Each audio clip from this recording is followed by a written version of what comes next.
I'm mad at y'all. I'm mad because y'all told me to watch episode 12, and I'm mad at y'all right now. Y'all didn't, give me no kind of hints. Y'all didn't let your girl in on nothing. Y'all just said, we want to hear your thoughts. We want to hear your thoughts on episode 12. I'm like, okay, y'all mean. Mm-hmm. I allowed a gasp, like, what? What you mean, cuz? What you mean? What you mean? I've been fighting for y'all. But we're gonna get into that later. Okay, we'll get into that later. Cause your girl, woo. Okay. But we're on episode 12. This was a very fast season. Do y'all like the format? Do you like that? It's just, here are your episodes. You're gonna watch them, you're gonna watch them, we're done. We're not gonna promote the show, we're done. Okay, but if you're new here, I'm Denise Brady. I'm a licensed marriage and family therapist. Come on into the room, hit that like, subscribe. I'm gonna help y'all learn about yourselves while analyzing these couples and whole lot of other episodes and shows. Okay, but damn, let me start at the beginning. Okay, so we are almost to decision day. Okay, almost to decision day. At this point, at the beginning of the episode, it's probably 3 to 4 days before decision day. We're watching the couples process, have different talks and relationships about what's going on, where we at, where we at, where we at. In the beginning, we see Derrick and his wife Meghann surprise her mama with a pregnancy test. The mama thought it was a joke. It's a joke, right? You give me this box and I open up the present. It's 2 pregnancy tests in here. Come on, y'all pranking me, right? I'm on punked, right? No, we're really pregnant. For real, for real. So we see throughout the episode, Meghann and Derrick just really go full force into becoming parents, him being a husband.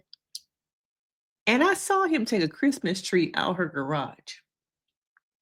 Okay. And cut it down to put in the trash. And I'm thinking to myself, this episode was filmed in the springtime of 2024. I believe February 2024. So at that point, it was late March when that tree was in there. And it was a real Christmas tree, which is also a fire hazard.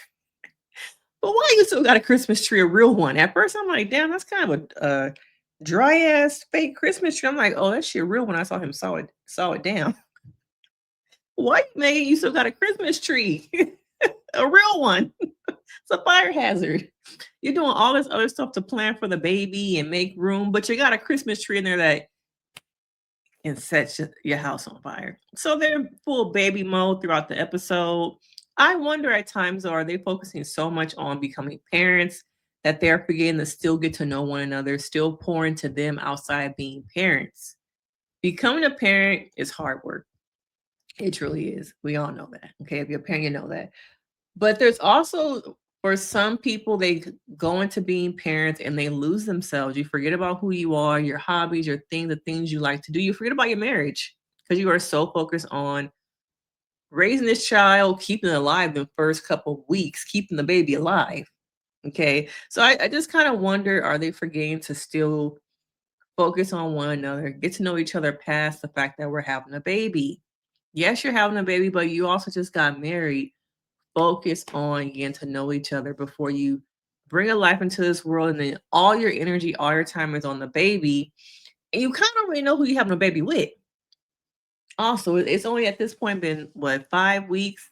Yes, you're pregnant, so I'm gonna say 6 to 7 weeks at this point, but you still don't know who you having a baby with. So take some time to get to know one another. All right. Now I'm gonna talk about Pat and Rhonda a little bit later. Let's get to them. Okay. Some of y'all are on the side of Chad. Some of y'all on the side of Belynda. Okay. Is there gray in this situation? For me, yes. Now, they're having issues and they're trying to meet with Dr. Pia. I thought it was going to be a Zoom, but Dr. Pia was like, I got shit to do. Y'all can call me on up real quick, real quick. And I realized throughout the season, where is Dr. Pepper? Okay. We saw her on episode, was it 1 and nothing else. We haven't seen her at all. We've only seen Pastor Cal, and primarily I see production kinetic. Y'all really like Dr. Pia because we're seeing her more than Pastor Cal, and we ain't ever seen Dr. Pepper ever again this season. Okay, so I'm wondering if they realize that Dr. Pia was being paid maybe too much by Lifetime for what she was really providing. It's like, oh, you was getting paid a lot over there, but what was you really doing? What was you really doing? We want a marriage expert. We want someone who works with couples, and that person is Dr. Pia. Okay. We want somebody with some credentials, Dr. Pia, who's also young, but still kind of, can bring in that expertise, Dr. Pia. Okay. And I wonder next season, are we going to completely see Pastor Cal and Dr. Pepper really removed? And they're a part of the brand. So I wonder how much of that will y'all really like, seeing them completely disappear? Would you like Dr. Pia and the 2 more people come in? Let me know. But I was like, where Dr. Pepper at? Chad is uncomfortable with the process. I don't blame him. Long hours.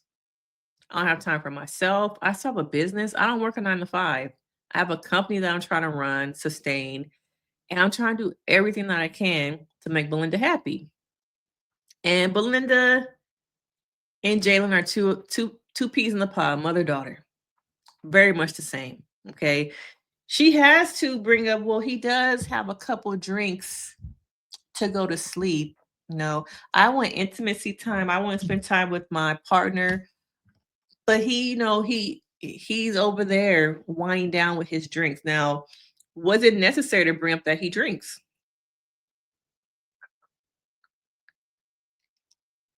Because I think in some ways that is giving he's the problem.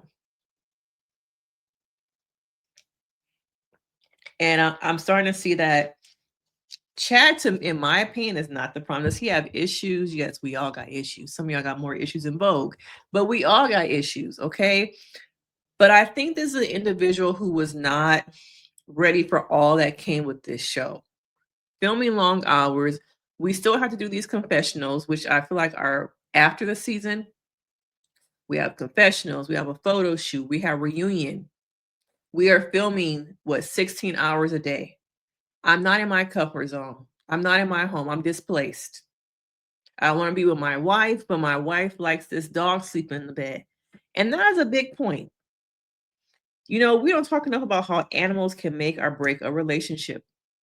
Okay, some people are animal lovers, some people are not. And some people have routines and lifestyles around their animals. And having the dog sleep in the bed, if that's something that your dog is used to, that's something that its owner is used to, is it worth your relationship to change that? To see, okay, well, we got to make some adjustments because now, Chad is in my life. I love you being in the bed with me. But I think people have strong relationships with their animals that I'm not sure if that is a compromising point. And I want you guys to let me know in the chat, if this was you, could you compromise and have your dog sleep in another room, get it like a dog bed? I personally didn't grow up with animals. My kids want a dog, but I feel like that would be another thing I have to take care of. And getting a dog for your kids is a scam. Okay, because the parents are the ones who are going to be taking care of the animal, not the kids. So I've been able to put that off for at least 3 years at this point. Don't judge me. Okay, I just don't. I don't want another. I'm just like I do so much already, y'all. All right, trying to be a good parent, but you gotta compromise on some stuff. All right. But I wonder, if similar to Jayln, if Belynda is making it about her. Hear me out. This is what I have to say. These are my feelings. These are my thoughts on this particular subject. And you don't want to come my way, then we're done. Conversation is done. Similar to her daughter. I'm seeing the same thing. Okay. These are my thoughts. These are my perspectives. If you can't get over here with my thoughts and perspective, I'm going to run. The conversation shuts down. All right. The conversation shuts down. And during this time, you can tell that Chad's becoming emotional. I believe he might have been crying. And even looking at this picture, it just kind of reminds me of Jayln. Mm, mm, community, eh, Birdie Man, eh. And then you have Chad over there sitting there trying to, I don't want to say people please, but really trying to make the relationship work with a person who's just like, mm, mm. That's the attitude to me. Okay. But I'm seeing so many similarities in the mother daughter dynamic here. And I think that things could have been better. But at this point of the episode, they decide to go their separate ways. Now, I want to get to Brittany and Will, but I'm just like, how do I say my thoughts right now of how I was feeling at the beginning of the episode? Spoiler alerts compared to the end. So let me save them. Let me save them. We see Rhonda and Pat, Rhonda and Pat are having a conversation about him people pleasing, him feeling comfortable to be himself in the relationship. Why does it feel like he can't be himself around me? And he talked about being the poster family for the Air Force and how that was a big part of his life. I've seen over and over again. There are times where I look at Pat and I see the little boy. Especially when he was watching that space shuttle thing happen. I'm like, that's the little boy in him that has never been seen. That has always had to show up for other people, be what other people thought he needed to be. Same thing he's doing in this marriage. He's trying to show up, but every time he shows up, you're doing it wrong. That's not how I like it. Okay. And unfortunately, we see that, Rhonda's stepfather has passed away. And it was a very interesting comment that she made to me that I picked up on. She shows a picture of, I believe, her mother and her stepfather getting married. And she says that they got married the same day that her and Pat actually got married. She's like, well, anyway, it's like, damn. She was so emotional, which I can understand about her stepfather passing away, another man in her life who was a father figure, like a father, passing away. But it was just that little slip of kind of like, well, anyway, it's like, oh, do you care about the fact that you and Pat are married, about your marriage? Like, it's not giving that you really care, girl. It's really not. Okay. Now we also see Josh and Jayln. They go to dinner. Josh is a people pleaser. Okay. He says that he can't imagine himself being at Burning Man without Jayln. So you know what? I'm gonna give it up. Give me a kiss. That's what I like right now. A kiss. And she says, no matter what I say on decision day, I just want you to know that you're a really great person.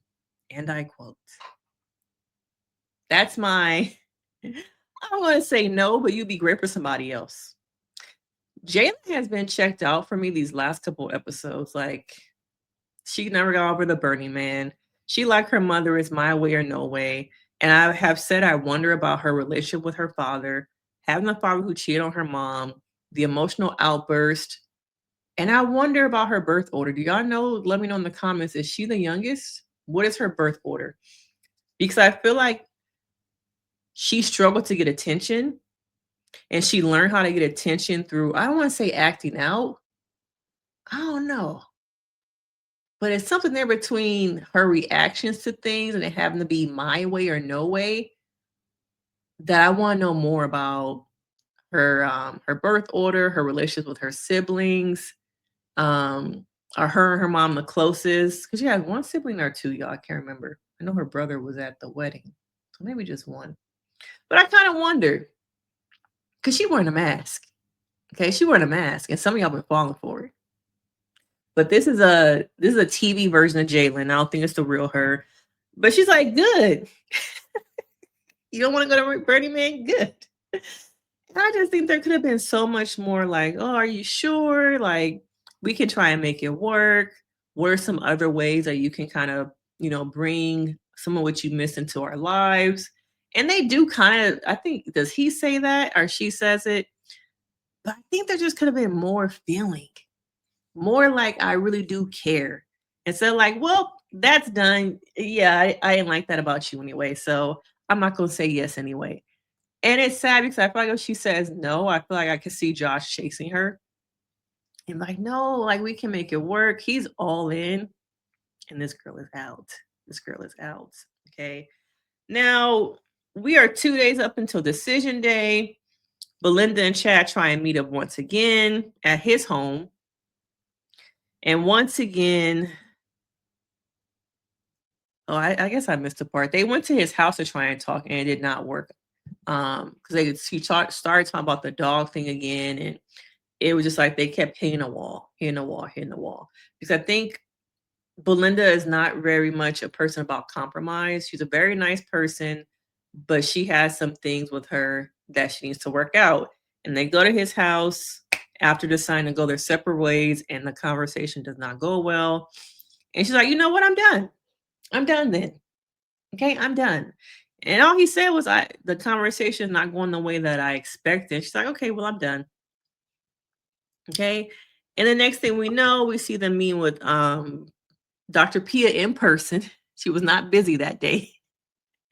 She comes over to the apartment, and I pick up on body language.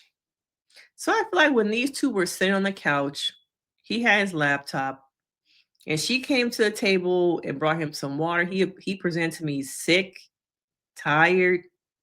It looked like he'd been crying. He just did not seem like in the best physical stance. I think he was coughing too. He just didn't seem too well. Now, the way she sat on the couch though was like weird to me. Like she came in and she sat down with her back towards him after giving him the water. It was just weird. Okay, I don't know if y'all picked up on that, but I'm a therapist, so I know it's the details on the body language. But she sat down as he's sitting on the couch straight. She sat down with her back towards him and then turned around to sit facing, I guess, a wall or whatever, crowded the cameras. It was just weird. It was just like the body language is giving you really don't want to be here. You're tired of this, but you know Dr. Pia is coming and it's a scene. But it was just kind of fake and phony. Okay. Now Dr. Pia does come, um, and she talks about him and the way he copes when he's stressed, how you de-stress, what do you normally do. This situation is not conducive to my regular life. This whole production setup, this schedule, I have ways that I normally cope with things, and this is getting in the way of that. I'm living in this apartment. I can't live in my house. The dog is sleeping in the bed. I just want to sleep with my wife. I like to get outdoors, and I like to make sure that I do have ways of coping. All his coping tools have been scattered because at the forefront has been the production and everything that they want and need. Okay. And I think when people are on this show, it can be all over, it becomes overwhelming. The things that you're used to doing, the structure you have in your life becomes, it's gone for about a month or two. Okay. You're really at the beck and call of the production team. So I think people forget that he's a war veteran. I think he has some anxiety. I'm not sure of some PTSD, but he has some stuff going on that I think needs to be attended to and have those coping tools and skills readily available to help him function daily. And he hasn't had that. And so that has left him just kind of like all sporadic and just dysregulated, honestly. But people are so like, oh, he's love bombing her. He has a drinking problem. I think he's dysregulated. This whole experience has been re-triggering for him of what he doesn't want in his life, that he doesn't have control. And I think no one's really talking about that. But for me, Chad is somebody who thrives on stability, has a way of coping and living his everyday life that is conducive to his mental health. Okay. Belynda, on the other hand, is bringing in a lot of her trauma from her first relationship. I really don't know how long they had been divorced. Has she really gone through therapy to work through those things? But she's afraid of getting hurt. She's been living in this bubble to protect herself.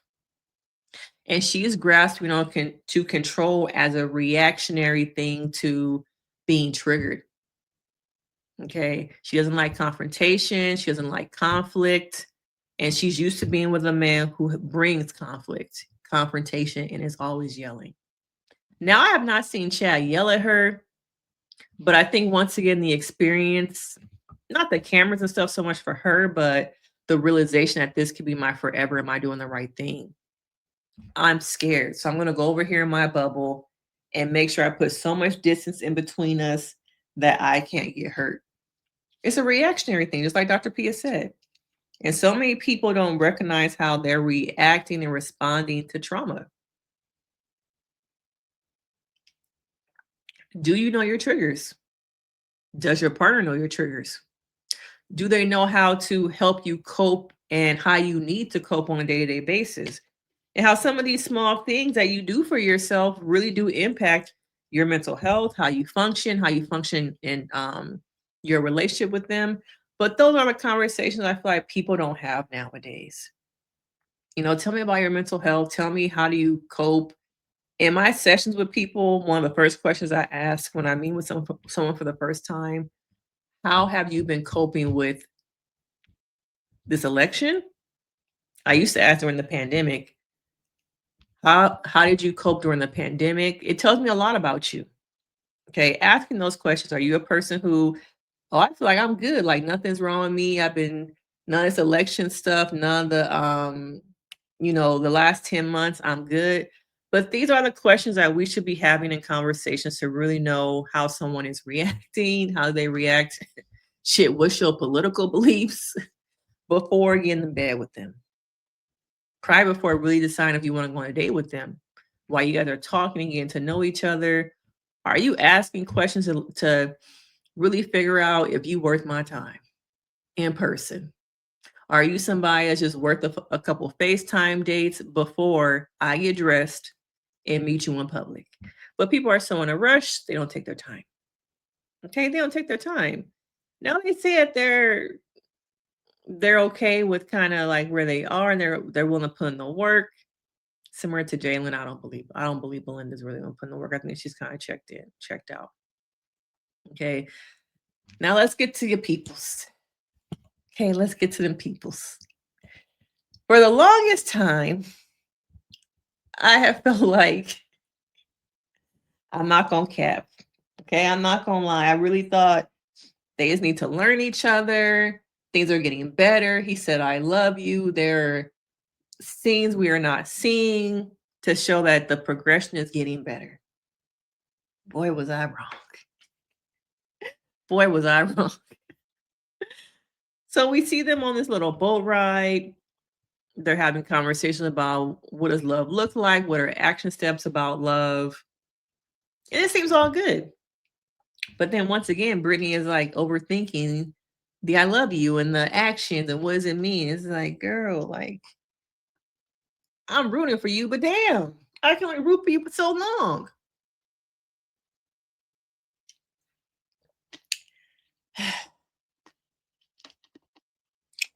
And then they think they're having a good time. They're in the apartments. They're in the apartment, y'all. And they're getting ready to leave. And this is the last night they'll be together until they separate for decision day. It's the last night of the experience. And I'm like, okay, they seem like they're good. And then I started to think also, like, are these people really leaving, or when the cameras are going, do they just come back in the house? I thought about that too.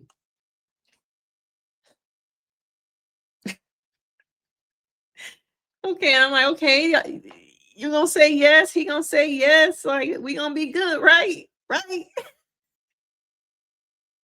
Boy, was I bamboozled. So we see it the next day. It's decision day. Brittany's getting her hair done. We see Will in the bathroom just saying how he's been self-reflecting on everything, and are my feelings being heard? Can Brittany get to a point where she acknowledges and can see my feelings? I'm like, oh.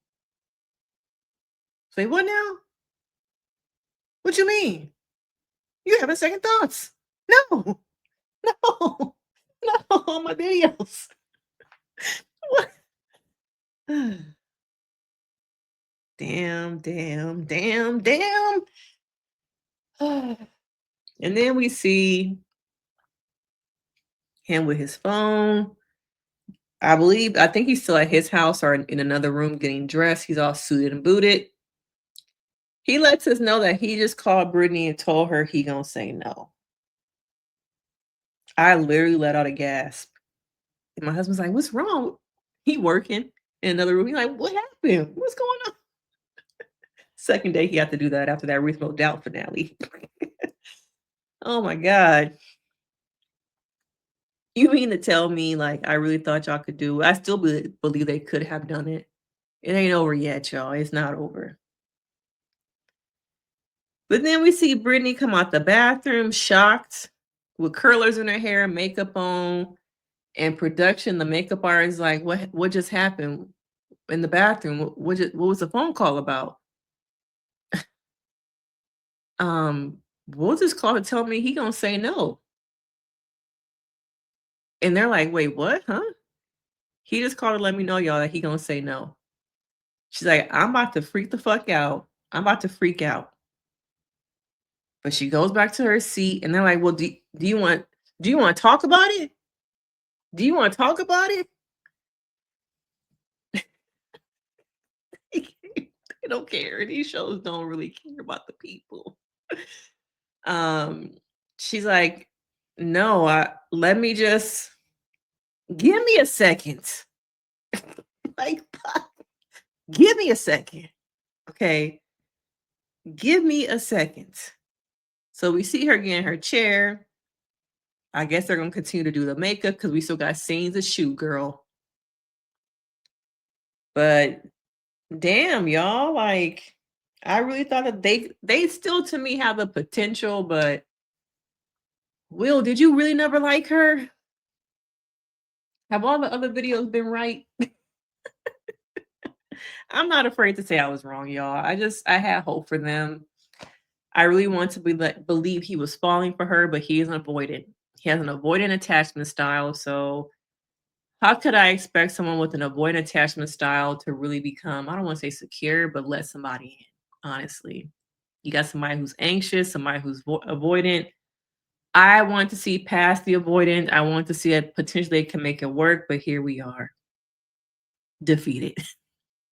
Defeated. But like maybe he never liked her. Maybe I was right. Maybe he never liked her. Okay. But damn, Gina, like 2 shows back to back didn't mess with my heart. Okay. Reasonable Doubt mess with my heart.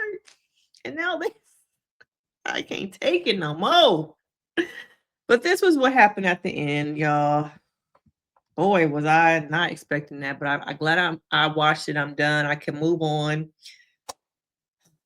Side note, do y'all feel like we have been under this avalanche of TV shows? I feel like the last 3 weeks, maybe, just nonstop premieres, nonstop TV, good TV now.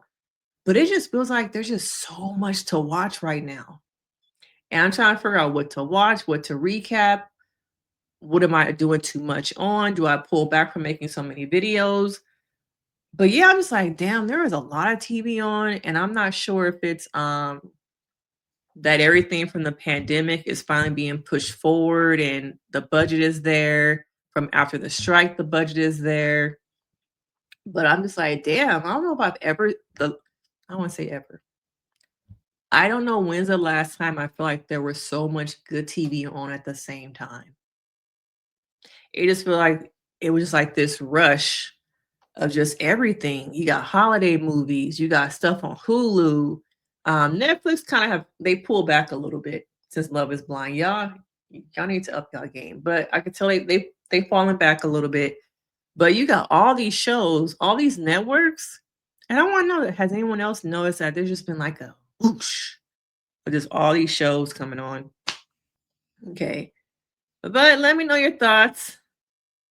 I was probably wrong. I get it wrong sometimes. It's okay. I really believed in love. I really believe that things could get better. here we are. Okay, here we are. Just my poor little black heart now. But I'm Denise Brady. Hit that like, subscribe to the channel, like the video, leave me some comments. What are your thoughts? Is next week the last week, y'all? Probably, because then we got Thanksgiving. So all these long ass episodes, and to get here. All right. I'm gonna see y'all. Bye. Bye.